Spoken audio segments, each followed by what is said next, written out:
Welcome back to Redline Monte Carlo. Alright, the frame is back from powder coat, and she's looking really good. I started installing small parts here and there, and I've run into problems already. So with that, let's go take a look at the frame. Looking really nice with kind of a semi-gloss finish.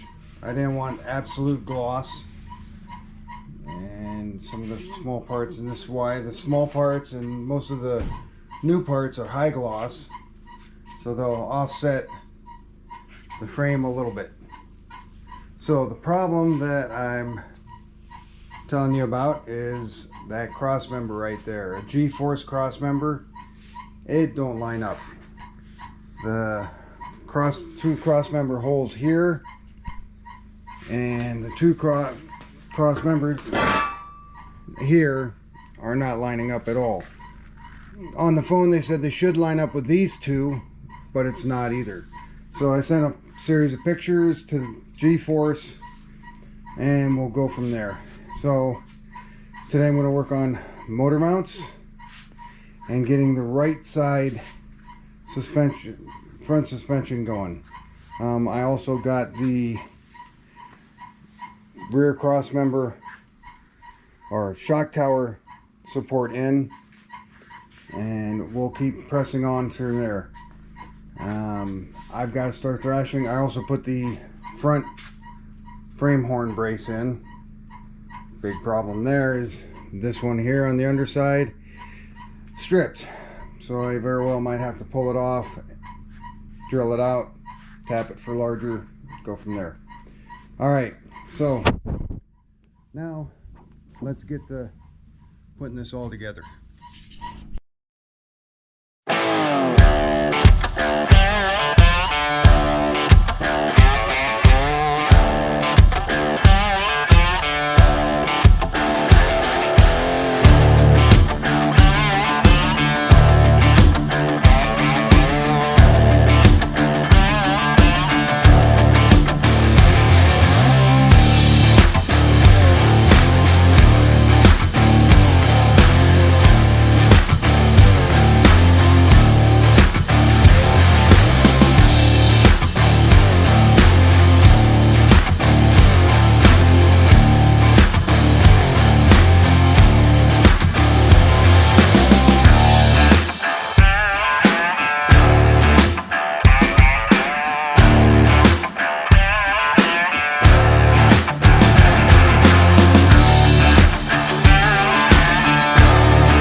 Okay, as you saw from the previous footage, I had a little oops. Pushing too hard on the lower control arm and pushed it off the jack stands. Nothing hurt, just my pride. Well, so got to figure out a way to spread the lower control arm mounts, and I looked it up, and lo and behold, this is all I need: some threaded rod, a couple washers, a couple nuts. I'll try to get this on video for those of you who don't know about it. For those of you who did know about it, you can laugh at me. Okay, so let's carry on. I'll try to get a good shot.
Okay, so there's the shot of the way it's supposed to look. Got the threaded rod all the way through, one nut, and I'm going to crank on this nut to get it spread because I need to go this way on that one. So here we go.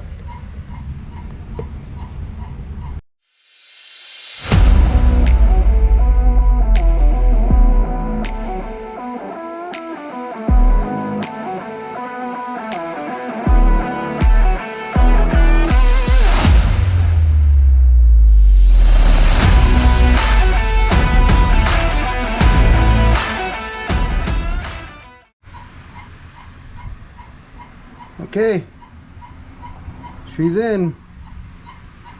That worked like a champ. Now, that little gap, I don't know if you can see it, the gap between the mount and the A-arm, that's going to get closed up by me clamping it down with the nut and bolt. So, here we go.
Good morning.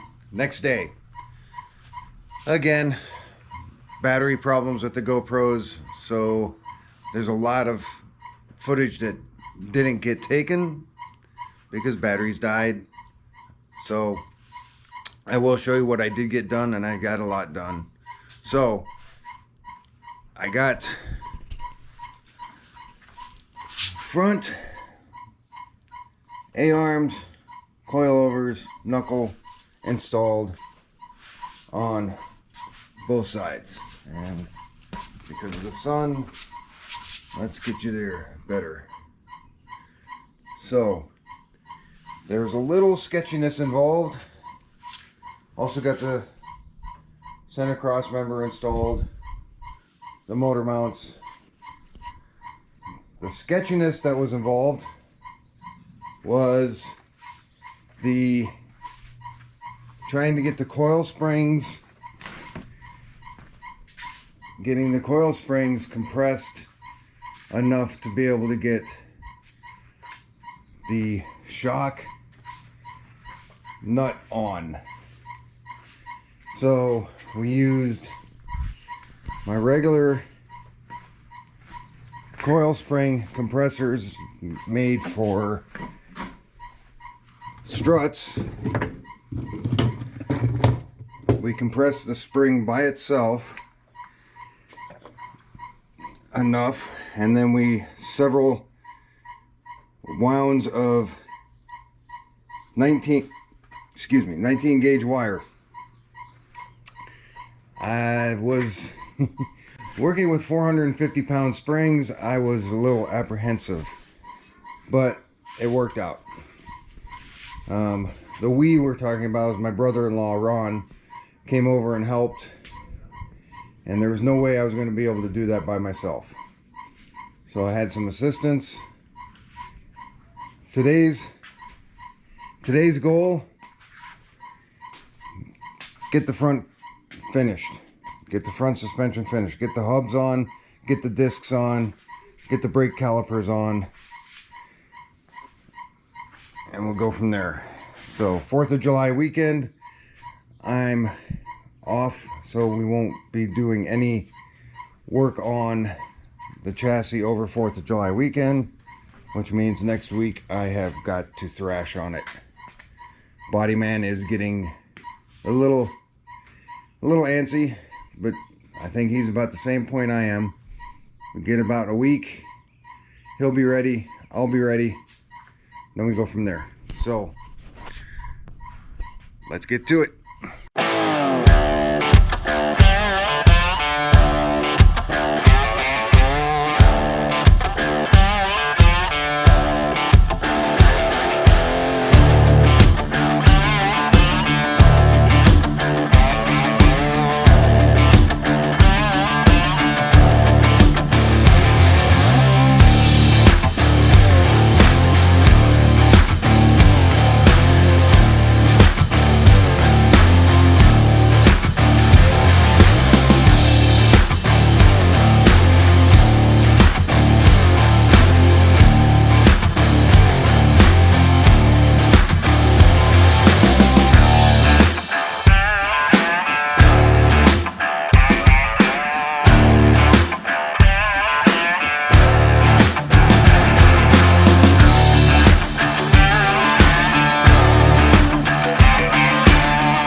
Here you can see that I'm starting to do some research, and I didn't have my dust shields identified in my storage, so I didn't know what was left or what was right. So I had to do some research to find out what was what.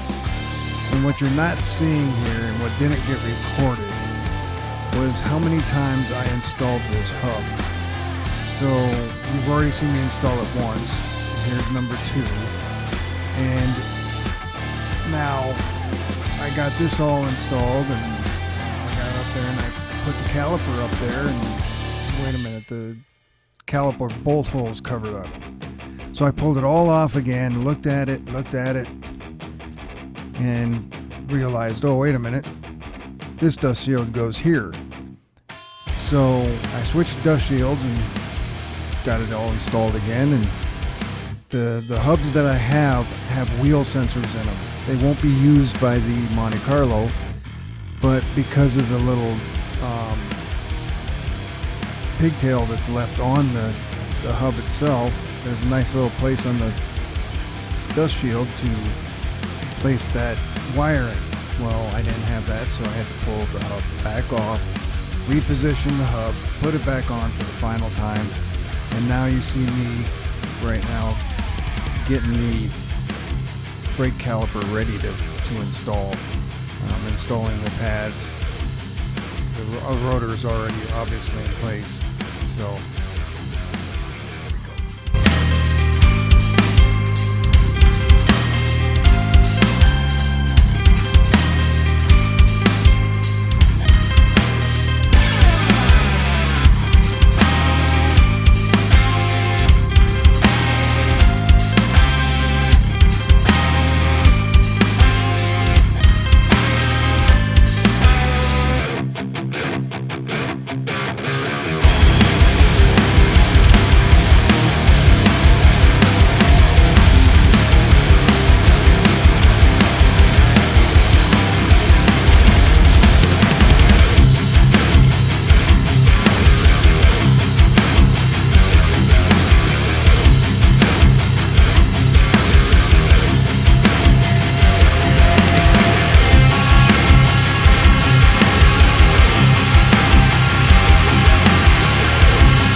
okay, many of you might have been wondering, that wasn't a G-body spindle he put on there. Nope.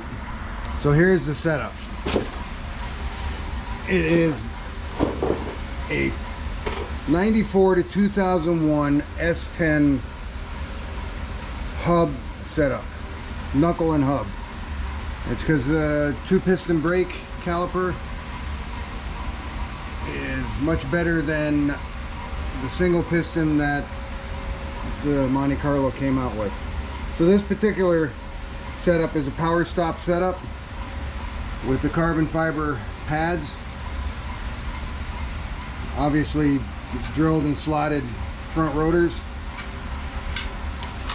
So with that, it's going to have considerable better stopping power than what I had with the stock setup. So next, I'm working on the steering.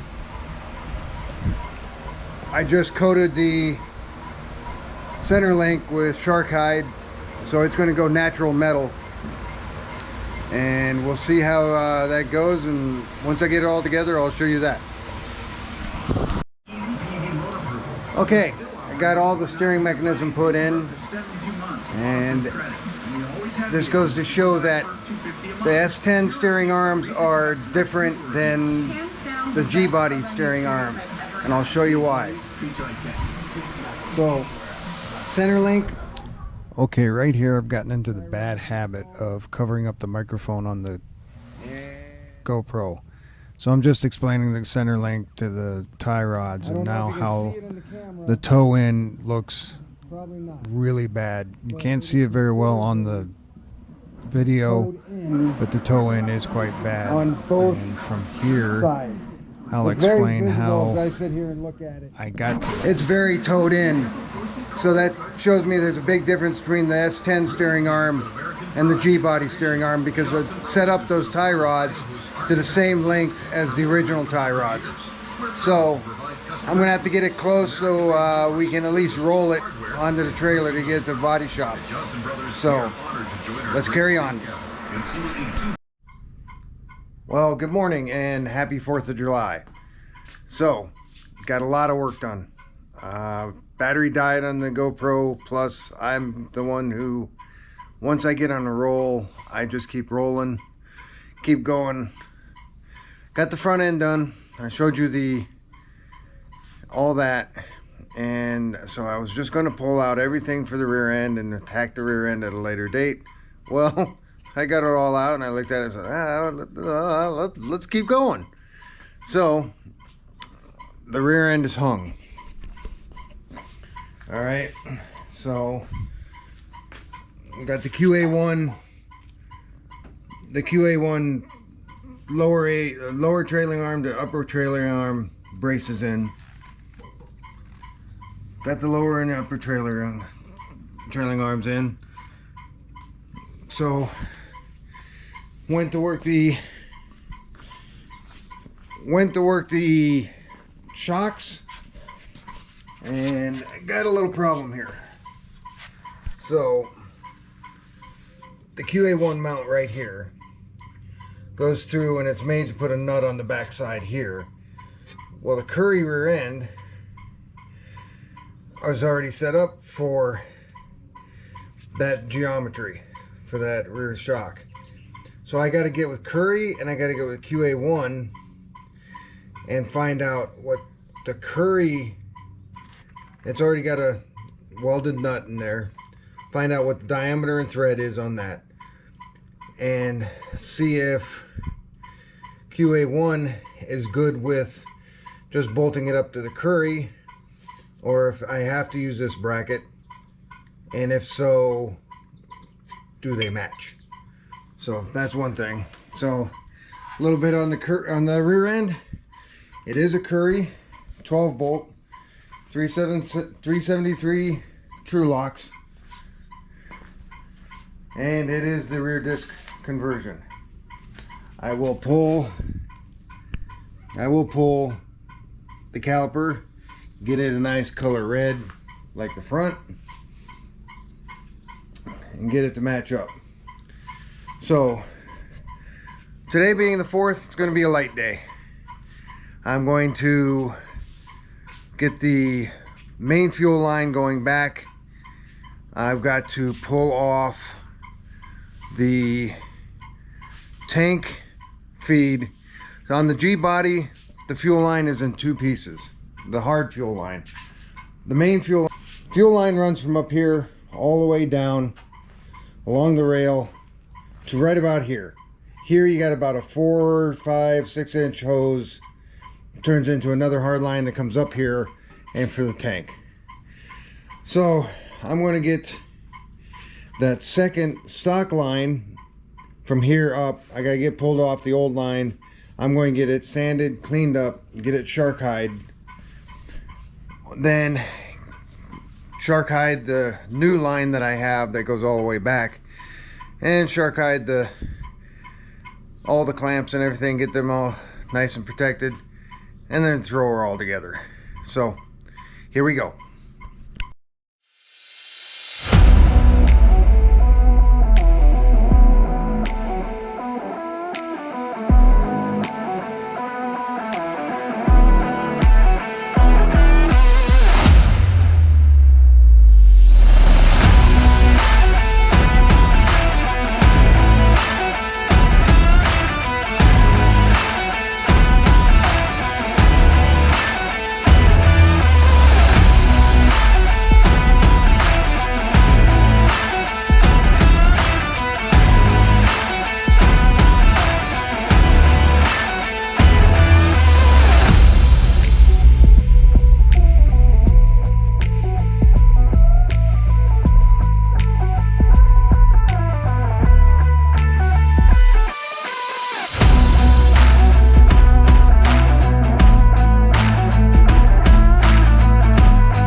Okay, folks, a couple more things done. So let's take a look. Fuel system. At least the feed and the return line is done. Return line going all the way up in here. Those go to the tank. That's a brake line, which I'll get into here in a second. So goes down into the Corvette fuel filter / regulator. And there's the feed going forward. And it's going to come up along the firewall, up along here, and feed into the feed line going into the fuel injection. Brake lines.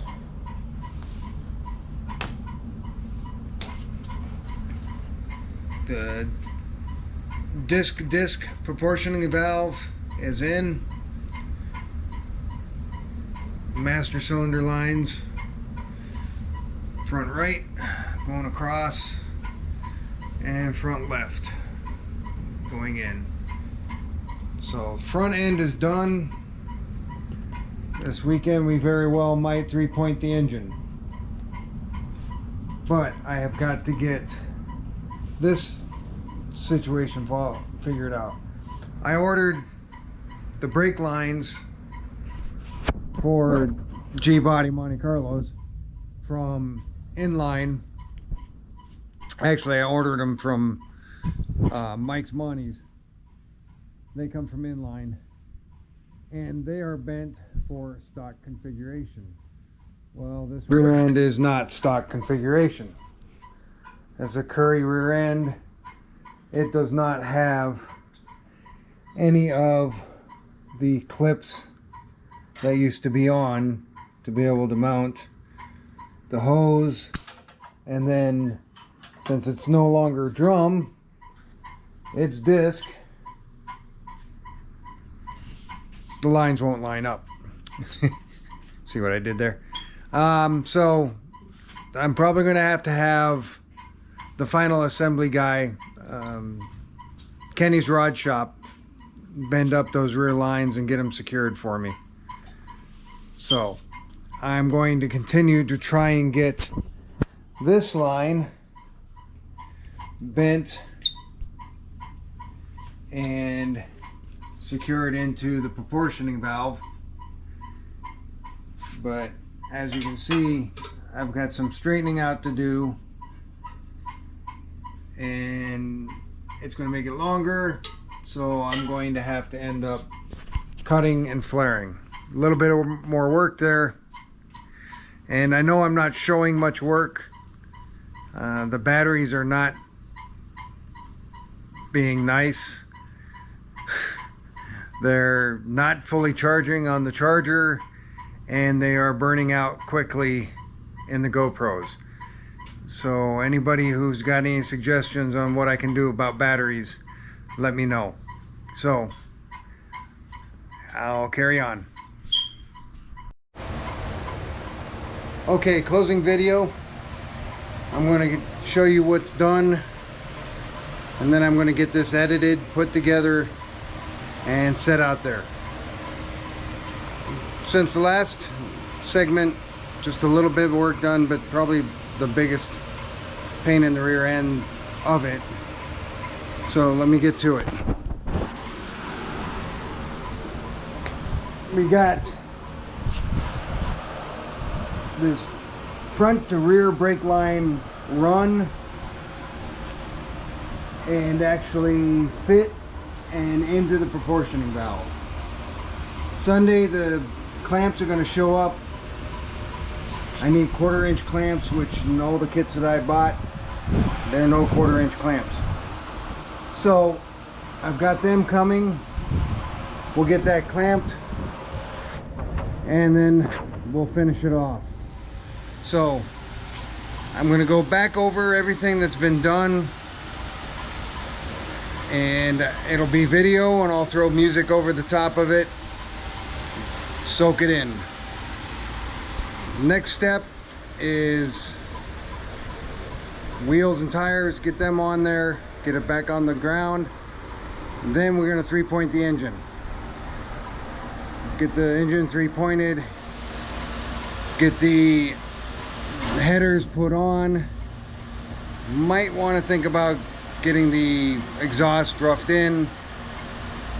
We'll go from there. That'll be the next video. So thanks for subscribing if you have. If you haven't, please subscribe. Hit the bell so you can get alerted for any new ones that get dropped. And please like and share if you would, please.